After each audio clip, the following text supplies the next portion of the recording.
अगर आप भी पढ़ाई करते वक्त आपके मन में नेगेटिव थॉट आते हैं, गलत विचार आपके मन में आते रहते हैं, लेकिन आप उनको कंट्रोल नहीं कर पा रहे। अगर आप भी नेगेटिव थॉट को कंट्रोल करना चाहते हैं, नकारात्मक विचारों पर काबू पाना चाहते हैं, तो इस वीडियो को पूरा जरूर देखिए। आज हम आपको बताने वाले हैं कि आप कैसे नेगेटिव थॉट्स को, नकारात्मक विचारों को कंट्रोल कर सकते हैं, वो बिल्कुल आसान तरीकों से। नंबर एक, अपने मोबाइल को अपने से दूर रखिए। कई बार क्या होता है, मोबाइल में कुछ नेगेटिव चीज़ आती है जिसको देखकर हमारा ब्रेन नेगेटिव सोचने लगता है।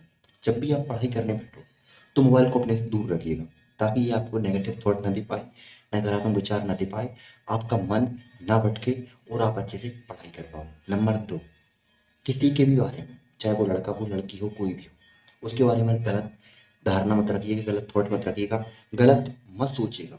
उसके बारे में कुछ गलत मत सोचिएगा कि वो ऐसा है, वो ऐसा करता है, वो वैसा करता है।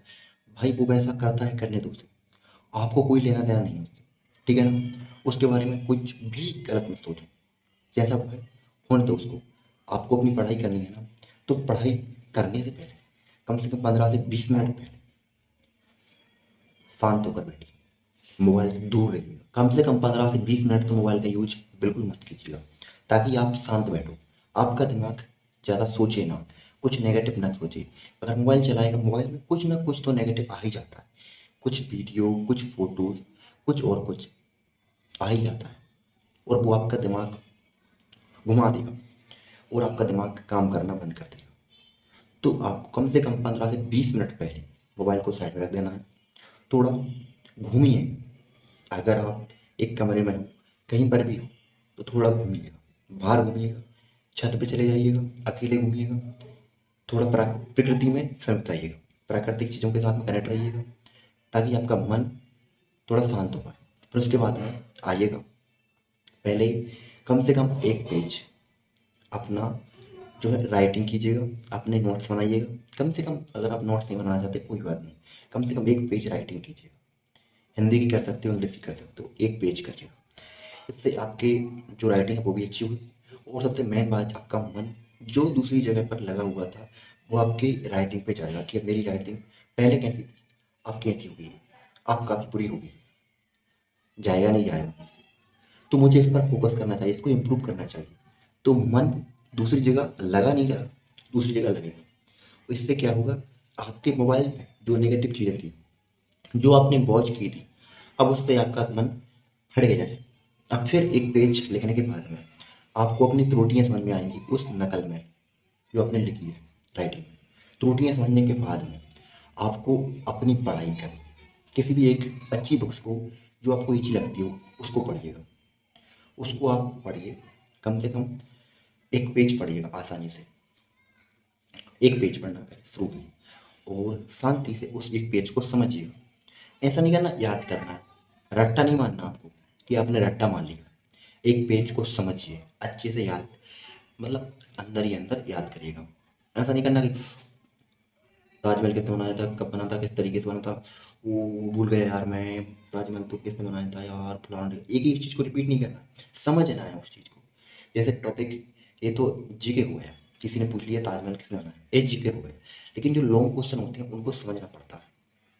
संसद के बारे में देखो, जीएसटी क्या है, इन सब चीज़ों के बारे में, समझना पड़ता है कि ये क्या है, किस तरीके से बनाई गई है। कंप्यूटर के आविष्कार के बारे में लिखिए, ये जीके हो गया।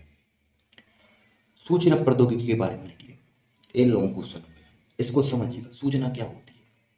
तो अगर आप इस तरीके से इसको समझो, पहले पढ़िए आपने सूचना प्रौद्योगिकी क्या होती है, टेक्नोलॉजी क्या होती है, आईटी क्या होती है, इंफॉर्मेशन क्या होती है, इसको आपने समझा। फिर इसको आपने एक बार पढ़ा, समझा, आपको समझ में आएगा, और आपका जो मन है वो इन सब चीज़ों में लीन हो जाएगा, लग जाएगा, और आपको नेगेटिव थॉट नहीं देगा, और आपके जो नेगेटिव थॉट आ रहे थे वो कंट्रोल हो जाएंगे, और आप अच्छे से पढ़ाई करो। नंबर 3, सुबह उठकर मेडिटेशन करें। अगर आप मेडिटेशन 20 से 25 मिनट करोगे तो आपका मन कंट्रोल में रहेगा, किसी एक बिंदु पर, किसी एक चीज़ पर आपका ध्यान केंद्रित कर सकते हो। आप आपका ध्यान एक चीज़ पर लगा सकते हो, और आपका ध्यान एक जगह पर कॉन्सेंट्रेट, आपका दिमाग एक जगह पर उस पर लग सकता है। वो मेडिटेशन के थ्रू कर सकता है। क्योंकि जब प्राचीन काल में जो हमारे ऋषि मुनि होते, वो इतने मोटे मोटे गीता, रामायण, महाभारत, न जाने कौन कौन से ग्रंथ रहते थे, लेकिन उन सभी चीज़ों में जो निचोड़ होता था, निष्कर्ष होता था उन सभी चीज़ों का, वो उन्हें जुबानी याद रहता था। और बड़े बड़े जो कैलकुलेट करते हैं, जोड़ घटाना करते बोलते हैं, गणनाएँ बोलते हैं, वो हाथों से लगा लेते थे। कैसे लगा लेते? वो सुबह उठकर, आपने खुद देखा होगा कि वो ध्यान करते थे। अगर सुबह उठ के नहीं किया तो दोपहर में किया, लेकिन वो सुबह उठ जाते थे, ब्रह्म मुहूर्त में उठ जाते थे, ब्रह्मचर्य का पालन करते थे, जल्दी उठते थे और मेडिटेशन करते थे या नहीं करते थे।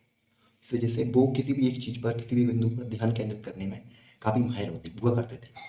इस वजह से उन्हें कुछ भी याद हो जाता था और वो आसानी से किसी भी चीज़ को याद कर लेते थे। क्योंकि उनका दिमाग भटकता नहीं था, किसी एक पॉइंट पर लगता नहीं था कि किसी ने कुछ बोल दिया, मैंने वो सोचा, मैंने क्यों सोचा, वो ऐसा करता है, क्यों करता है, फलाना ढिकाना। ये सब नहीं सोचते थे, नेगेटिव चीज़ों की ओर जाते ही नहीं थे, वो पॉजिटिव सोचते थे।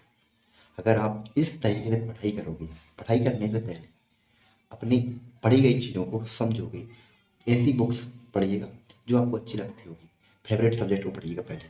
फिर इसके बाद में जो कॉम्प्लेक्स है, जटिल सब्जेक्ट है, हार्ड लगता है, आपको समझ में नहीं आता, उसको पढ़िए, उसके बाद में कोई दिक्कत नहीं। लेकिन पहले आसान आसान चीज़ें दीजिए ब्रेन को, ताकि वो जो है नेगेटिव थॉट से हटकर उस जगह लग सके, आपकी स्टडी में लग सके, आप जिस चीज़ में लगाना चाहते हो वहाँ पर एक फोकस कर पाए। समझ रहे हो ना बात को? अगर पहले से ही आप इसे डायरेक्टली बड़ी बड़ी कठिन कठिन हार्ड हार्ड चीज़ दे दोगे तो ये बोल देगा भाई नहीं, मैंने नहीं करना, भाई मुझे तो करनी नहीं, इस काम को मेरे लिए तो इस काम को बहुत कठिन कर, इस काम को करना बहुत कठिन है, मैं इस काम को कर ही नहीं सकता। तुझे देख के वो कर लेगा, तू तो आपका दिमाग दर्द करने लगेगा, सिर दर्द करने लगेगा, आपका पढ़ने में मन नहीं लगेगा, आप पढ़ना चाहोगे लेकिन फिर भी ये काम ही नहीं करेगा। तो इसने काम करना बंद किया तो पूरी बॉडी काम करना बंद कर देती है। फिर ये नेगेटिव सोचिएगा, मैं यहाँ क्यों आया, किस लिए पढ़ाई शुरू की, मुझे पढ़ाई करनी नहीं चाहिए थी, मुझे बड़ा बड़ा सोचना ही नहीं चाहिए था, बड़े बड़े सपने देखने ही नहीं चाहिए थे, फलाना ढिकाना, और मुझे चीज़ें याद करनी नहीं चाहिए थी, मुझे गवर्नमेंट जॉब करनी नहीं चाहिए थी, इसकी तैयारी मुझसे होगी ही नहीं, पहली बार में नहीं हुआ, दूसरी बार में क्या हो जाए, ये आपको नेगेटिव थॉट्स देने लगे और आपका मन पढ़ाई में नहीं लगे। तो दोस्तों इस तरीके से पढ़ाई कीजिएगा, आपका 100% फोकस रहेगा अपनी स्टडी। दोस्तों आज की वीडियो कैसी लगी कमेंट में जरूर बताइए, वीडियो को लाइक, चैनल को सब्सक्राइब करना और वीडियो को अपने दोस्तों के साथ शेयर करना बिल्कुल ही मत भूलिएगा। मिलते हैं नेक्स्ट वीडियो, तब तक के लिए जय श्री कृष्ण।